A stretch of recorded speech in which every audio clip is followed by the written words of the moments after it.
berbagai macam masalah, jalan keluar akan diberikan. Kenapa?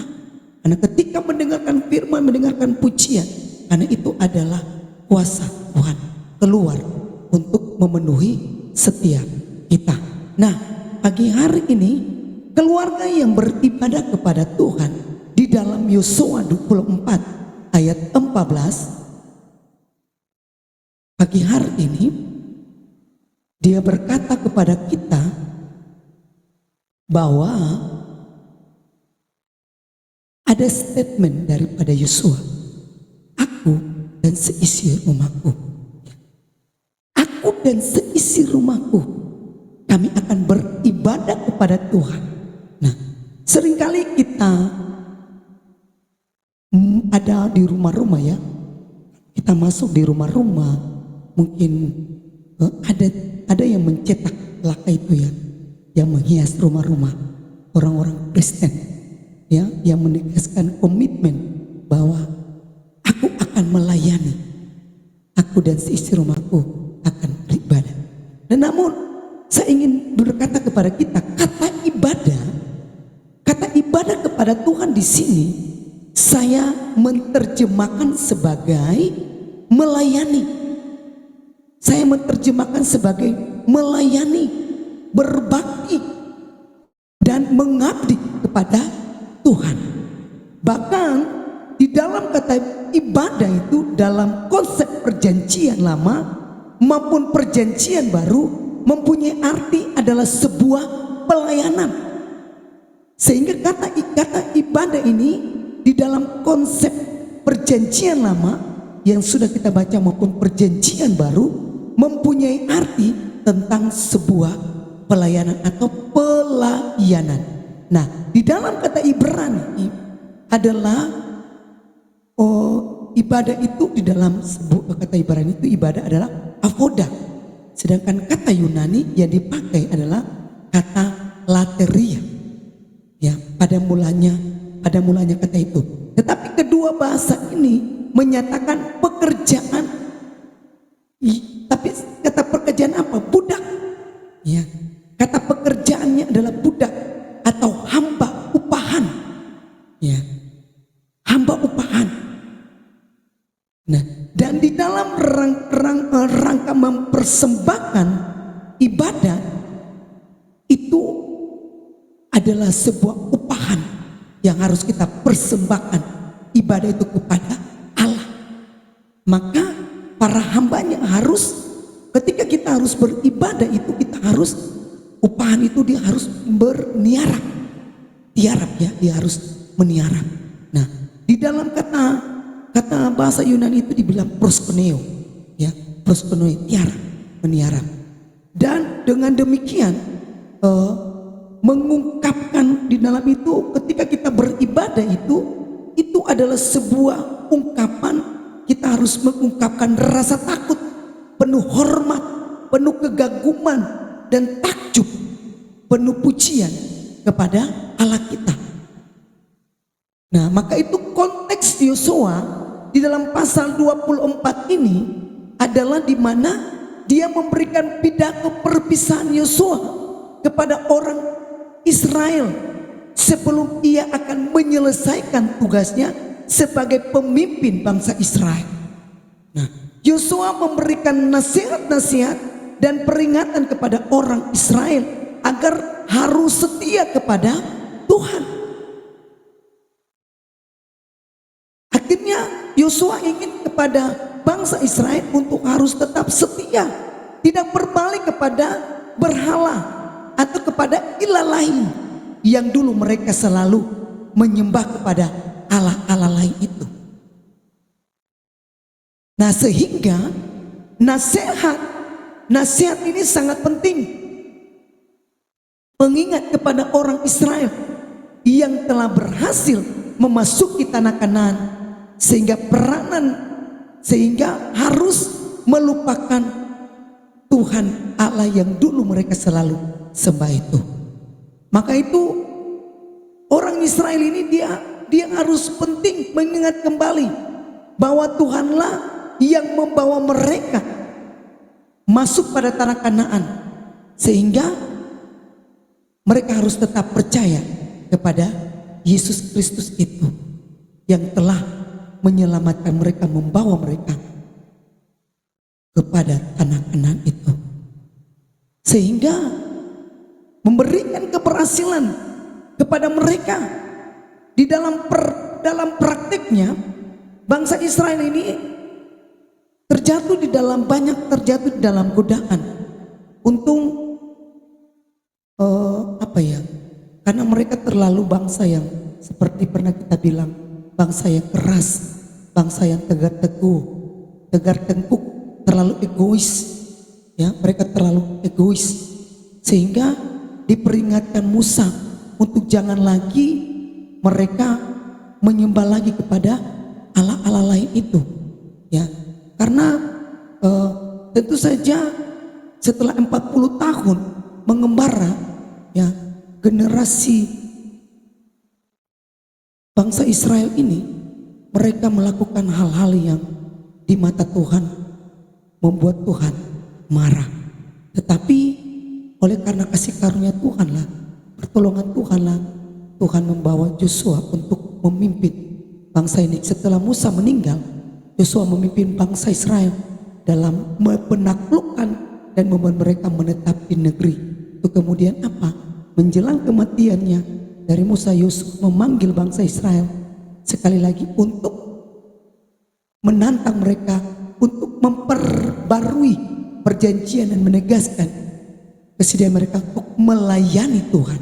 Seperti Musa, ia menawarkan pilihan kepada mereka, mereka harus melayani Tuhan atau melayani orang-orang yang di sekitarnya.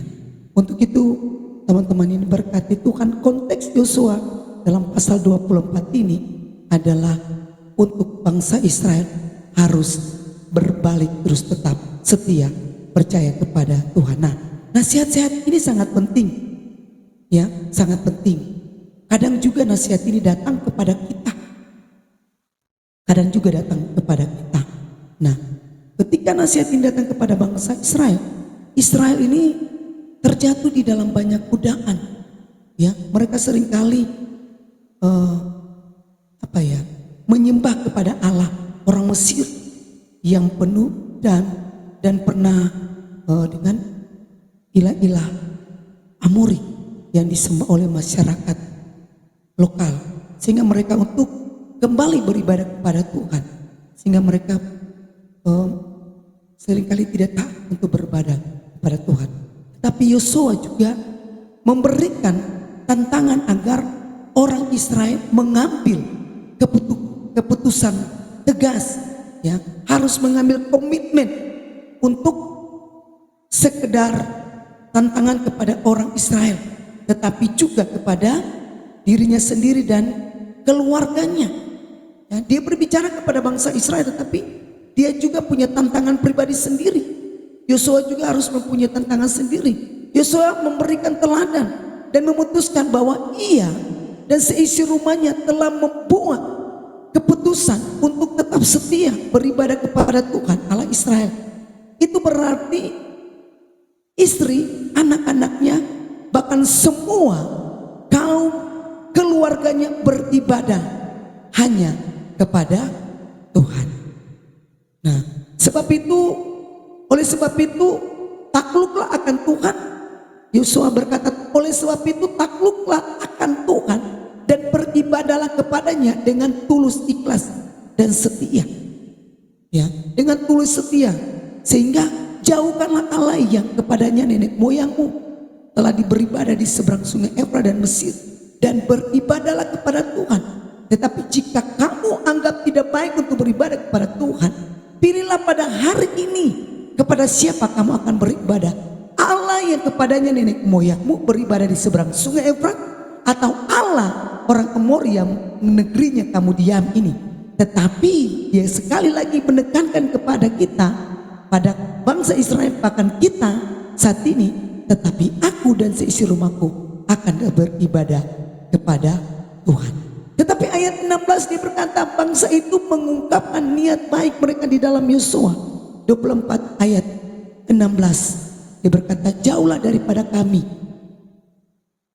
Ya, ayat 16 itu dia berkata bahwa lalu bangsa itu menjawab, jauhlah daripada kami meninggalkan Tuhan untuk beribadah kepada Allah lain. Artinya bahwa mereka mulai setia kepada Tuhan.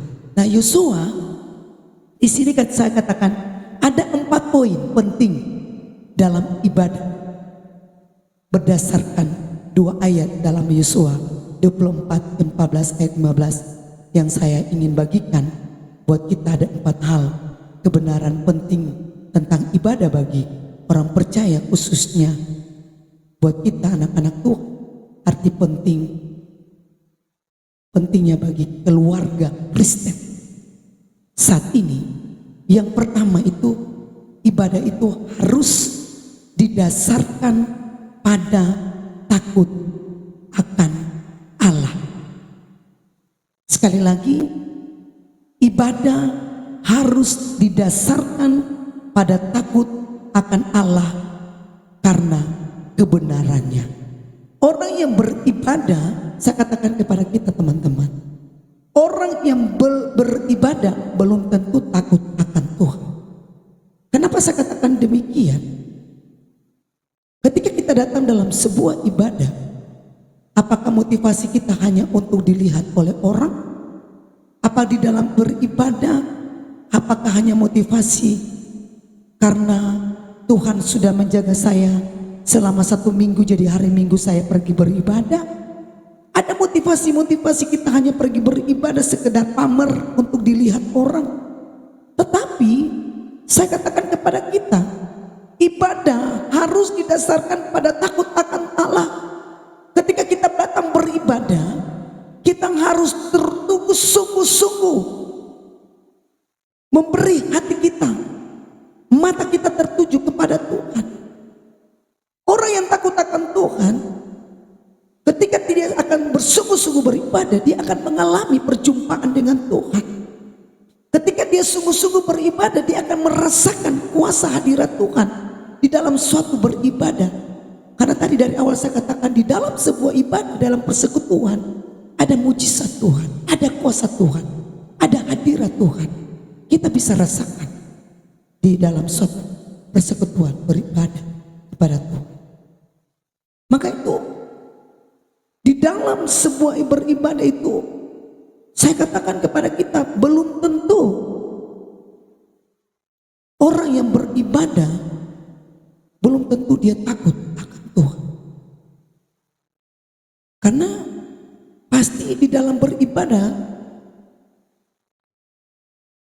bagaimanapun situasi dan kondisinya, contoh ya, di dalam beribadah mungkin, di dalam ibadah kita mungkin ya, ketika kita beribadah mungkin ada jemuran hujan, tiba-tiba dalam ibadah hujan, hati kita mulai keluar nih, wah lupa ada jemuran yang kita jemur, wah saya belum jemput anak kita, hati kita mendua ya.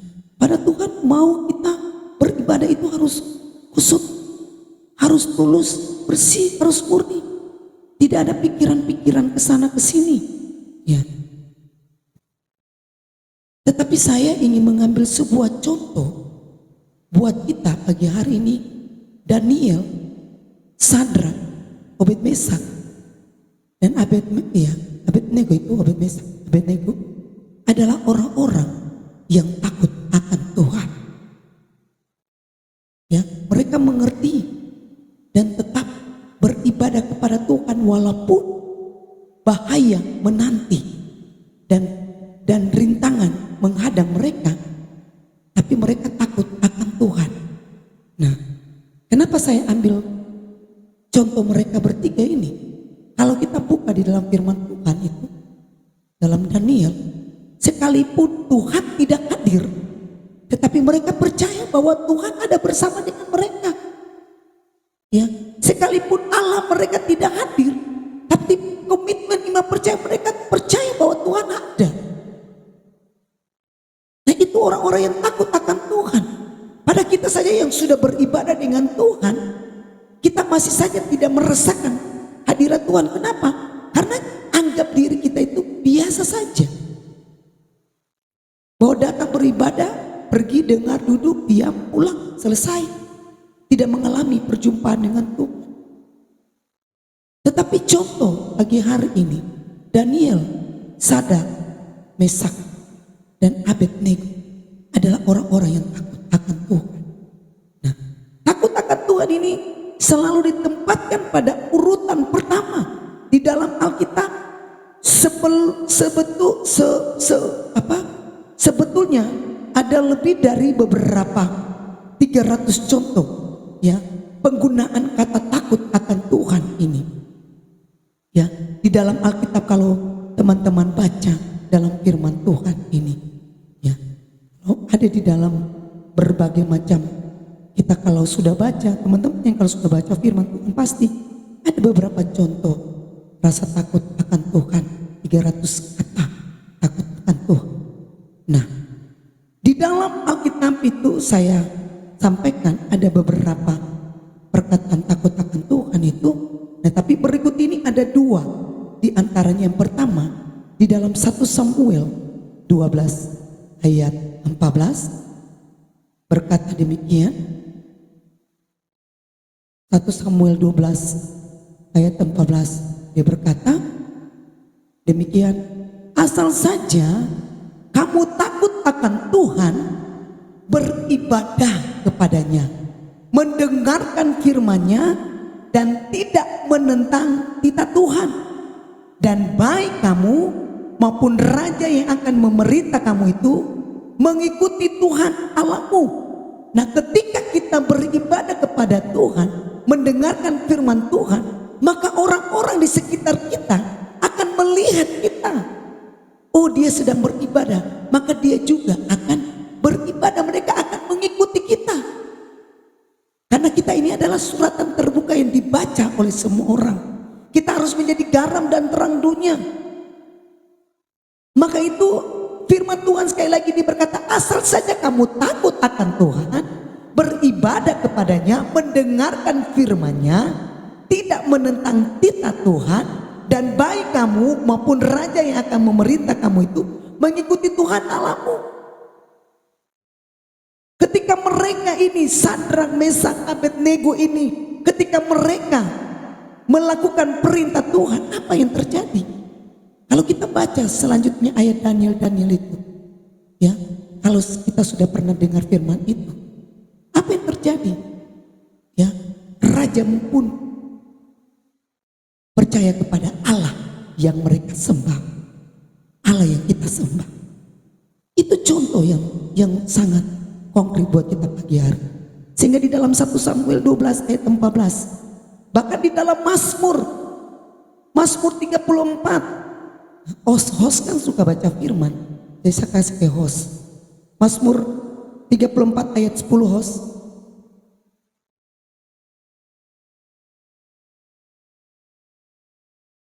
Mazmur 34 ayat 10.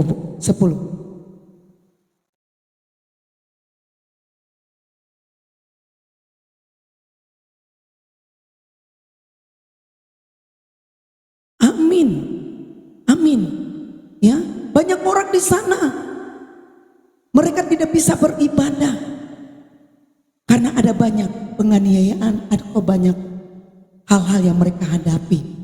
Tetapi kita, orang-orang yang kalau betul-betul takut Tuhan, masih diberikan kesempatan, masih diberikan waktu, masih diberikan untuk mencari Tuhan. Bahkan firman Tuhan, suatu saat firman Tuhan akan diangkat, manusia akan mengembara dari timur ke barat. Kitab Amos katakan demikian, manusia akan mengembara dari timur ke barat, firman Tuhan akan diangkat.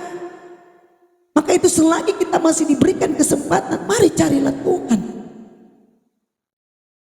Karena di dalam Tuhan kita tidak akan berkekurangan sesuatu apapun. Kita akan mengalami banyak berkat-berkat Tuhan yang sudah Tuhan rencanakan dan rancangkan di dalam setiap kita, anak-anak Tuhan. Maka itu takutlah akan Tuhan itu adalah kita akan hormat, gentar kepada Allah, bahkan kasih untuk mengasihi Allah. Kasih yang dalam pada Allah yang membawa pada ketaatan. dan pengabdian hanya padanya. Ya. Di dalam Mazmur 112 dan juga ada di dalam 128, ya, kita menemukan kata-kata berbahagialah yang di dalam bahasa asli dalam Alkitab diberkatilah. Ketika kita berbahagialah di dalam beribadah, berbahagia di dalam satu persekutuan dengan Tuhan, maka kita akan diberkatilah. Diberkatilah orang yang mengandalkan Tuhan. Diberkatilah. Itu yang harus kita lakukan. Di dalam kedua pasal yang tadi saya tersebut, ya, berbahagialah dan diberkatilah, berkat yang luar biasa bagi seorang yang takut akan Tuhan, dan berkat itu akan diwariskan juga kepada anak cucu mereka. Nah, maka itu tadi saya bagi ada 4 poin penting dalam ibadah. Yang pertama, ibadah harus didasarkan pada takut akan Allah di dalam kebenarannya, maka apa yang kita dapat, anak cucu kita juga akan diberkati Tuhan. Karena ada apa? Orang tua yang takut akan Tuhan, rumah tangga yang takut akan Tuhan, kita yang takut akan Tuhan, maka berkat-berkat Tuhan itu akan tercurah dalam keluarga kita sampai ahli waris kita. Yang kedua, ibadah kepada Allah harus berasal dari hati tulus dan ikhlas. Nah, ini yang harus saya tekankan kepada kita. Ibadah kepada Allah harus berasal dari hati yang tulus dan ikhlas. Ketulusan, kata tulus, ikhlas dapat diartikan sebagai rela, sungguh-sungguh dan penuh penyerahan diri hanya kepada Tuhan. Nah, ketulusan kita berbakti kepada Tuhan terlihat dari sikap kita dan tindakan-tindakan kita kepada Tuhan. Contoh, ketika secangkir air minum, ya saya ingin membawa kita. Ketika saya menyuruh atau memerintah anak saya, ya, atau saya tiba-tiba anak saya yang tua, pas saya bilang, kakak,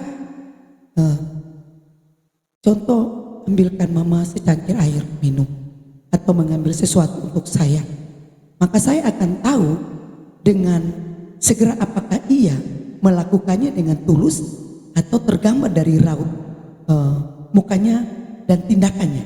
Nah, terkadang kita gini, kita disuruh, ya, contoh saya hari ini, Kak Pauline coba bisa bawa firman kak? Pak Tator tidak lihat raut muka saya kan? Aduh, pasti kan ada kerut nih.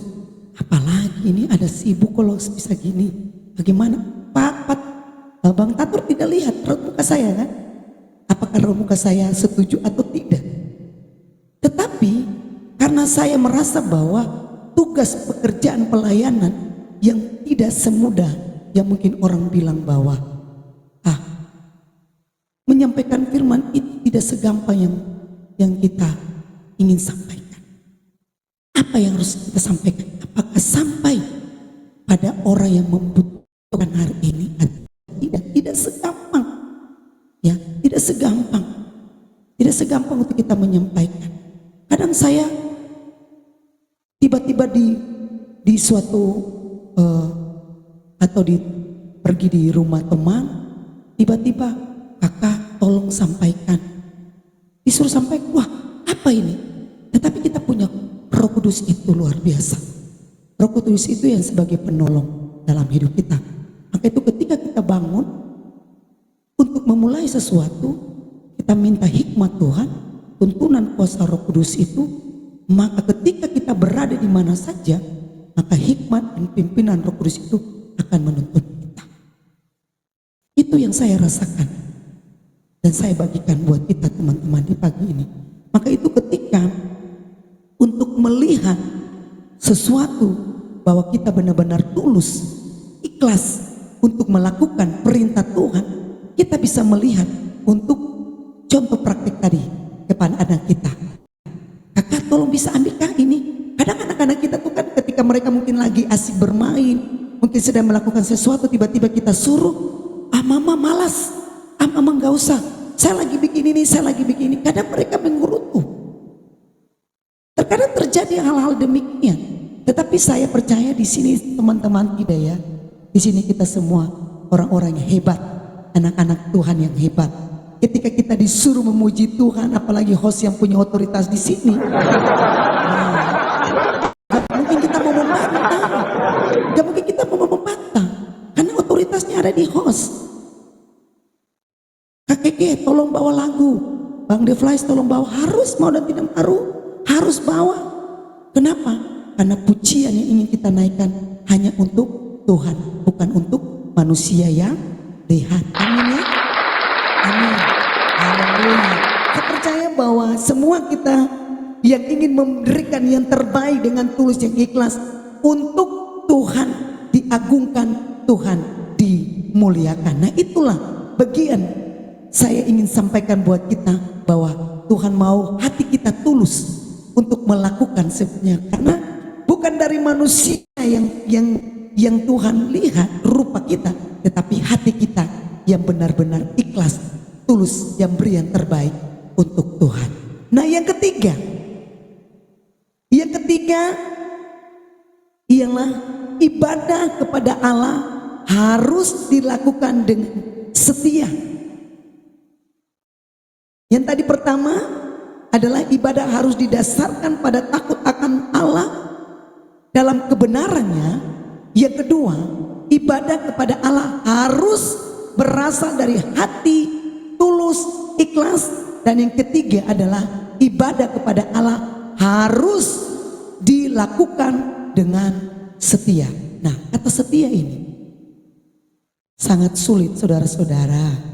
Kalau kata setia ini, saya mau katakan buat kita, setia ini kadang kita tidak setia dengan janji kita, kadang kita tidak setia melakukan firman Tuhan, kadang kita tidak setia melakukan apa kata Tuhan dalam hidup kita. Bahkan kalau saya mau lihat di luar sana, saya percaya di sini tidak ya, maaf ya, saya percaya di sini tidak ya, sebelum saya percaya di sini tidak. Kita setia kepada pasangan kita, ya. Kita harus setia kepada anak-anak kita. Host harus setia dan komitmen juga dengan pasangannya, nanti host akan dapat ya. Jadi harus setia, ya. Harus setia, punya komitmen dengan Tuhan, ya.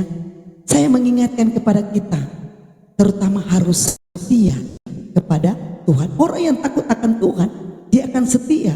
Maka ketika kesetiaan itu, dia akan juga setia kepada pasangannya, suami atau istrinya. Dia akan setia juga untuk mengayomi keluarganya, untuk terus ada di dalam hadirat Tuhan, untuk terus datang kepada Tuhan, untuk datang beribadah kepada Tuhan. Ya, harus tetap setia. Nah, maka itu ibadah kepada Allah harus dilakukan dengan setia. Saya mengartikan bahwa begini, bahwa ibadah dengan setia di dalam 3 pengertian, yaitu pertama, ibadah dengan komitmen, bahwa ibadah dengan terus menerus atau dengan tekun, dan ibadah yang menjadi gaya hidup kita, itu merupakan suatu kesetiaan diawali dengan dari sebuah komitmen, ya, dari sebuah komitmen dengan sebuah keputusan total kepada Tuhan, sepenuhnya hanya kepada Tuhan. Komitmen yang setengah-setengah, teman-teman, komitmen yang setengah-setengah itu tidak dapat disebut dengan komitmen sepenuhnya hanya kepada Tuhan. Ya, orang yang hanya setengah-setengah itu dia akan banyak berkata yang hari ini ibadah sudah deh. Tuhan tahu. Tuhan tahu. Ya suam-suam kuku, Tuhan tahu. Saya nggak pergi karena Tuhan tahu hari ini saya ada acara. Karena seperti itu. Tidak komitmen kan? Sudah tahu hari ini ada ibadah, mungkin ada persekutuan-persekutuan. Tidak pergi, kita mengutamakan yang lain. Itu udah tidak punya komitmen dengan Tuhan. Itu sudah tidak setia. Nah, tidak setia. Tetapi bagaimana sebuah komitmen bahwa seperti kata Yusuf, kalau hari ini aku beribadah, aku harus beribadah kepada Tuhan. Nah, itu sebuah komitmen. Jika tidak dilakukan, maka kita tidak akan mendapat berkat itu. Maka itu dimulai dengan sikap hati dulu. Hati yang tulus, hati yang berkomitmen kepada Tuhan. Ya. Jadi jangan sampai kita yang ada di Komal ini maupun yang ada di bawah, jangan sampai kita memiliki hati sikap yang tidak setia. Walaupun terkadang mungkin karena ada sesuatu yang membuat kita tidak setia, ingkar janji, karena mungkin karena enggak sanggup memenuhi janji itu, jadi tidak setia. Tetapi bagaimana kita harus berusaha dengan komitmen dan janji itu. Ya, jika tidak dilakukan, maka kita dikatakan orang yang tadi di bawah diketik itu, suam-suam itu, hatinya tidak punya komitmen kepada Tuhan. Nah, sehingga saya ingin katakan, marilah kesetiaan itu, komitmen itu menjadi gaya hidup yang dilaksanakan tanpa ada paksaan. Ya, apakah di Komal ini ada paksaan kita datang beribadah di sini? Ataukah kita dijambak host karena dipaksa hadir di Komal ini? Apakah dipaksa kita di Komal ini hadir karena hanya memenuhi bangku yang kosong di Komal ini? Enggak kan? Tapi kita hadir di Komal ini, di room ini, karena kita mau beribadah dengan hati tulus, ikhlas, dengan komitmen. Satu hati kita mau menjadi berkat bagi banyak orang. Wow, amin ya hostnya, amin. Kita hadir di Komal ini, kita mau jadi berkat bagi banyak orang. Kita menjadi garam dan terang dunia. Ya, puji Tuhan, luar biasa. Artinya bahwa kita harus berkomitmen. Itu gaya hidup kita yang dilakukan tanpa ada paksaan. Tanpa ada paksaan, tetapi dengan sukacita. Amin. Harus dengan sukacita. Host di sini sukacita, saya dengar host ada teman-teman nyanyi, wow, hostnya, wow, haleluya, apalagi Bande, wow, wah, itu sukacita loh. Amin. Itu sebagian sukacita kita, ekspresi kita, anak-anak Tuhan di dalam Komal. Kalau kita tidak ada ekspresi, kalau kita tidak ada gerakan sukacita, berarti dipertanyakan loh, ada apa denganmu? Ada apa denganmu? Ya kan?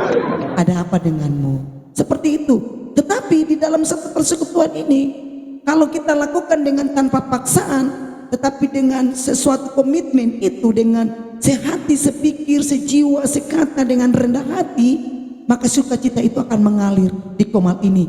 Bukan saja Komal ini, bahkan teman-teman kita yang di bawah pun, mereka juga merasa transfer, ada sukacitanya juga. Maka itu, mari kita terus saling mengasihi tanpa perasaan, tetap dengan sukacita, dan kita tetap memiliki kasih kepada Tuhan. Amin ya. Kemudian yang keempat, nah ini perlu dicatat juga. Keempat ialah ada peranan seorang ayah di sini. Kenapa saya angkat peranan seorang ayah? Karena ada Joshua.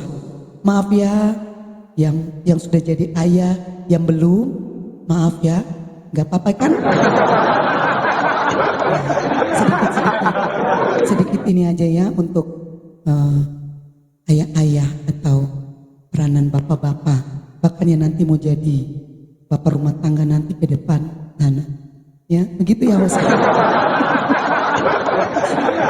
Di sini ada keempat, ada peranan seorang ayah atau seorang pria. Sulit ya saudara-saudara. Maaf ya host hari ini.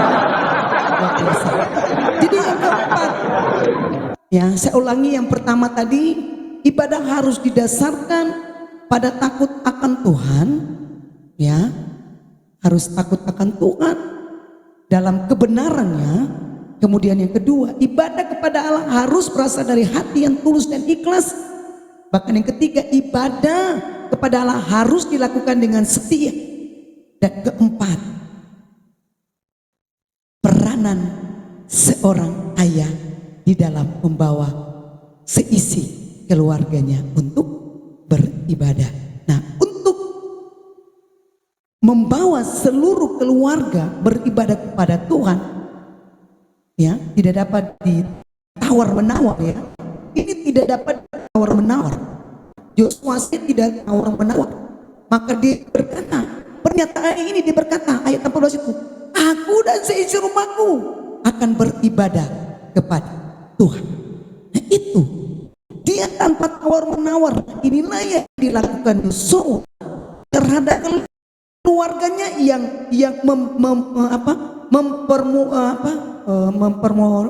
mendemonstrasikan, ya, dia mendemonstrasikan itu kepada bangsa Israel. Nah, inilah peranan penting Yosua itu, ya, peranan orang tua, terutama seorang ayah atau pria, untuk membawa seluruh keluarganya untuk beribadah kepada Tuhan, melakukan ada di dalam Yosua lakukan itu. Yosua lakukan itu kepada kita. Maka itu, ini peranan penting seorang ayah, seorang imam. Kita tahu peranan seorang imam itu adalah sebagai kepala keluarga, sebagai suami, untuk membawa seisi keluarganya untuk menjadi berkat. Harus hidup takut akan Tuhan, ya, dan tidak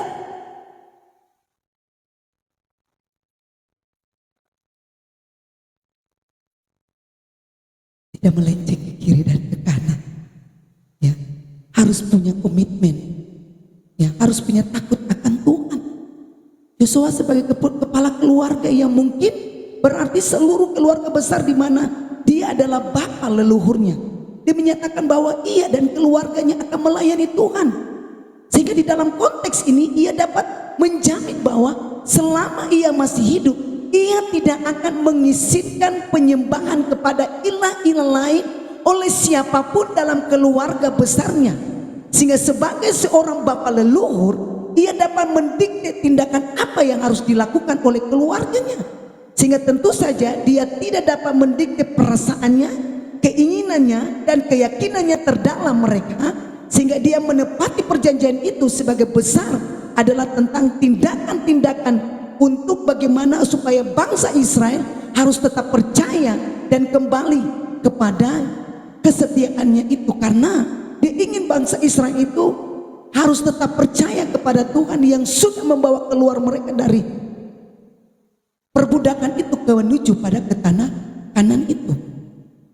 Nah, ketika seorang ayah, ini maaf sangat panjang untuk seorang ayah.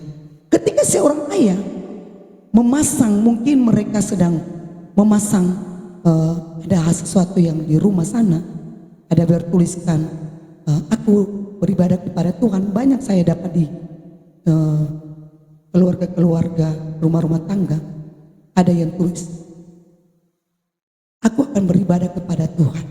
Nah, di rumahnya. Saya ingin menyatakan kepada kita seperti ini. Yosua, meskipun dia mungkin lebih memikirkan keluarga dekatnya yang tinggal di bawah atapnya, ya, kalau kita baca, tetapi Yosua ini dia adalah orang tua kekristenan yang harus kita teladani. Orang tua Kristen harus memiliki tanggung jawab untuk memastikan bahwa apa yang terjadi di dalam rumah tangganya adalah untuk memuliakan Tuhan dan menyingkirkan kegiatan yang tidak sesuai dengan apa yang Tuhan tidak inginkan. Akan tetapi orang tua Kristen sebaiknya mengingat bahwa mereka hanya mengontrol paling banyak tindakan dan kegiatan apa yang ada di dalam setiap kehidupan rumah tangga mereka. dan dengan otoritas yang jauh lebih sedikit daripada yang diizinkan kepada Yosua. Yosua dia memberikan, ya, seperti Yosua dia tidak berdaya untuk mengendalikan apa yang dirasakan, yang dipercayakan, diinginkan. Ya, kadang kita tidak bisa mengetahui apa yang diinginkan anak-anak kita, apa yang diinginkan istri kita, apa yang diinginkan keluarga kita, anak-anak kita. Yosua kadang juga berpikir demikian. Kadang kita beribadah, kadang mungkin di luar sana mereka tidak mau pergi, ya. Tetapi kita dibutuhkan komitmen itu, kesetiaan itu. Maka itu Yosua menekankan harus ada komunikasi. Kita harus membutuhkan komunikasi yang penuh kasih tentang iman kepada mereka, kepada istri, kepada suami, kepada anak-anak mereka, kepada sekitar mereka, keluarga kita. Supaya apa? Pekerjaan roh Tuhan untuk mengubah setiap keluarga kita, hati mereka untuk menjadi tetap setia dalam Tuhan. Nah, maka itu Yosua dia berkata demikian, sehingga saya ingin menegaskan kepada kita bahwa Allah memberikan perjanjian dari sekian banyak peranan ayat dalam Alkitab, ya. Allah adalah salah satunya yang membagikan lewat Yosua untuk menjadi contoh buat kita. Maka itu sebagai kepala rumah tangga kita tahu adalah peranan sebagai Allah. Allah adalah peranan penting. Kalau kita menghadirkan Allah di dalam setiap kita sebagai kepala rumah tangga, maka di dalam Efesus 5 ayat 2 sampai 29, ya, saya tidak perlu baca. Kalau teman-teman mau baca silakan. Efesus 5 karena panjang. Efesus 5 ayat 2 sampai 29. Mungkin firman Tuhan terlalu panjang pagi ini, ya. Kalau memang host mau baca silakan, tetapi nggak perlu juga baca. Tapi sebagai pengingat buat kita di pagi menjelang siang ini, kalau kita baca Efesus 5 sampai ayat 2 sampai 29 itu di sana berhidup sebagai anak-anak terang. Bahkan di sana tentang kasih Kristus adalah dasar dari suami istri. Artinya Allah sebagai kepala rumah tangga itulah adalah Allah yang sebagai pemimpin keluarga dan pengembalaan, ya, di dalam sebuah mengambil keputusan, pengayung bagi semua anggota keluarga, ya, pelindung, ya, sebagai pelindung. Bahkan di dalam Efesus 6, ini baru bisa baca ini kayaknya. Efesus 6 ayat 4, di dalam taat dan kasih, bahwa jangan hanya di hadapan mereka saja untuk menyenangkan hati orang, tetapi sebagai hamba-hamba Kristus yang dengan segenap hati. Artinya bahwa memberi contoh, ya, memberi contoh dan teladan yang baik bagi keluarga. Bukan hanya nanti di luar sana kita berikan dampak itu kepada orang-orang di luar sana, tetapi bagaimana menjadi contoh bapak keluarga lewat Yesus itu sebagai kepala keluarga, untuk menjadi contoh, untuk kita menjadi teladan bagi keluarga kita dan menjadi contoh juga bagi orang-orang yang di luar sana.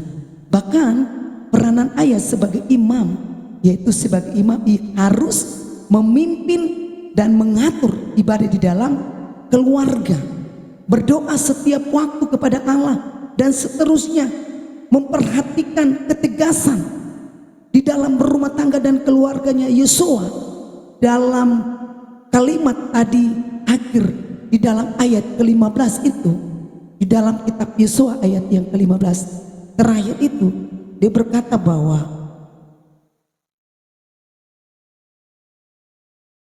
host bisa baca ulang ayat 15 terakhir, bukan Yosua 24 ayat 15 terakhir.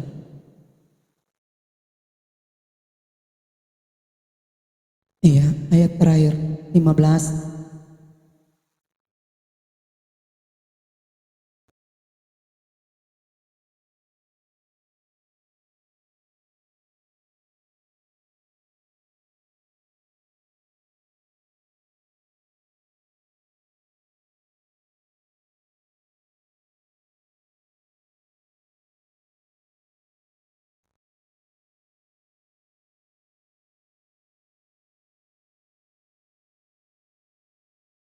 Nah, itu statement dari Yosua 24 ayat 15. Tetapi jika kamu anggap tidak baik untuk beribadah kepada Tuhan, pilihan pada hari ini kepada siapa kamu akan beribadah. Allah yang kepadanya nenek moyangmu beribadah di seberang sungai Efrat, atau Allah orang Amori yang negerinya kamu diam ini. Tetapi aku dan seisi rumahku, kami akan beribadah kepada Tuhan. Pilihan ada pada diri kita, pilihan ada pada keluarga kita, pilihan ada pada dengan kita. Silakan, itu pilihan kita. Karena di dalam dunia ini ada pilihan, ya, baik dan buruk, ya, neraka dan surga, ya, itu tergantung pilihan. Karena kalau kita memilih hari ini ada di kumal ini, kita beribadah, maka kita akan mendapat berkat Tuhan.